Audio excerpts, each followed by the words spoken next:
Welcome back to another New World video. So we are coming up to beta. It's not too long left now. At the recording of this video, we've got about 8 weeks left.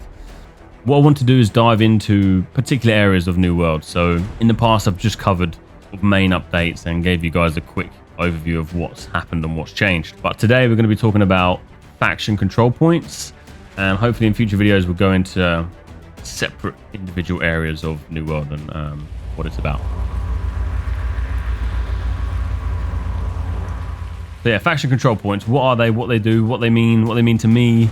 What they're going to mean to our clan, to your clan, your company, and ultimately, what do I think about them?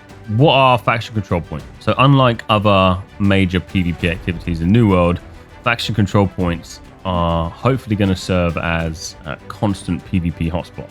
When you capture a faction control point, they give your entire faction a buff until you lose that control point. Each region around the map comes with a town and a fort, and up until now the forts were only used during territory wars and infected invasions. But now, outside of these wars, the forts will be turned into what is called faction control points. To participate in claiming a control point for your faction, you must be PvP flagged. The faction with the most people inside the control point will begin to capture it. The status of each fort will be visible on the world map so that everyone can see which faction has which fort and which forts are currently being contested. So when rival factions assault a control point, you'll get a region-wide message that basically says, Syndicate is attacking the Marauders control point, let's go get them. The moment you capture a control point, it can be instantly taken back over again by a rival faction. And the only times you will not be able to fight a control point is during the war or an invasion. There are no instant rewards for capturing a faction control point currently. Instead, they are about long-term rewards specific to that particular location. Each fort gives a 5% increase to experience gain and a 20% increase to influence gain within that particular territory. Additionally, each fort has unique buffs which will apply globally. The buffs for each fort vary, and depending on what you are doing or your faction are doing, you may want to capture different forts or particular forts. As an example, if a large group of your faction are looking to do expeditions, you could send, or you could try and arrange as many people as you can to go and capture the Morningdale Fort, because the Morningdale Fort gives you a 5% increase on experience and coin. It doesn't sound like much, but if you've got, I don't know, 6 or 7 groups of people doing expeditions at the same time with this experience and coin buff, that's going to add up a lot. So this could be something that you do as a faction and come together, or try and get your faction to come together and fight over at particular times during New World. Here are the other buffs for all the other forts. First Light reduces fast travel weight costs from 5 Azoth per 10 weight down to 1 Azoth per 10 weight for the controlling faction. Monarch's Bluff reduces the fast travel distance costs from 5 Azoth per 100 meters down to 1 Azoth per 100 meters for a controlling faction.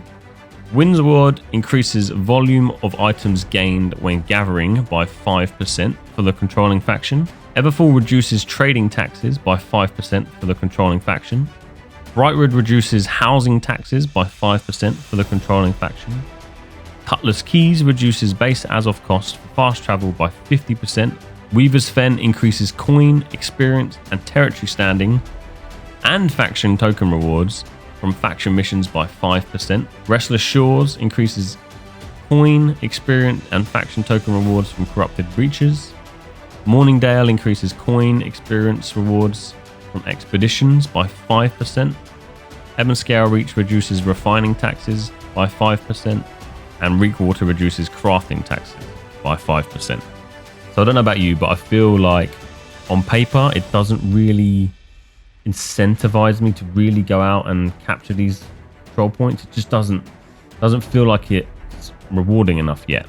However, if you look at it on a bigger scale and you had at least half of your faction claiming a particular control point and doing the particular things that you get the buffs for, i.e. crafting, the cost savings could be huge across the faction.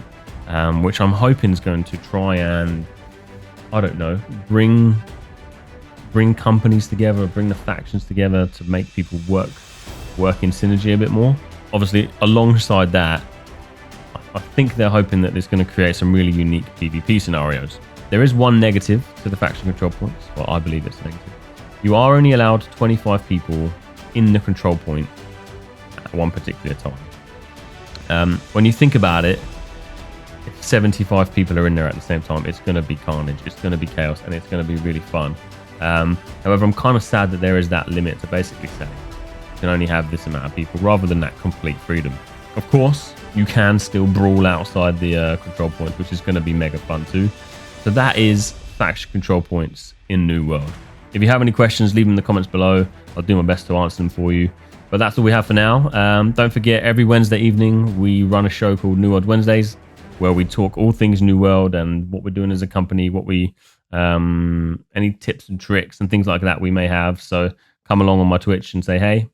And as always, thanks for watching and have a great day.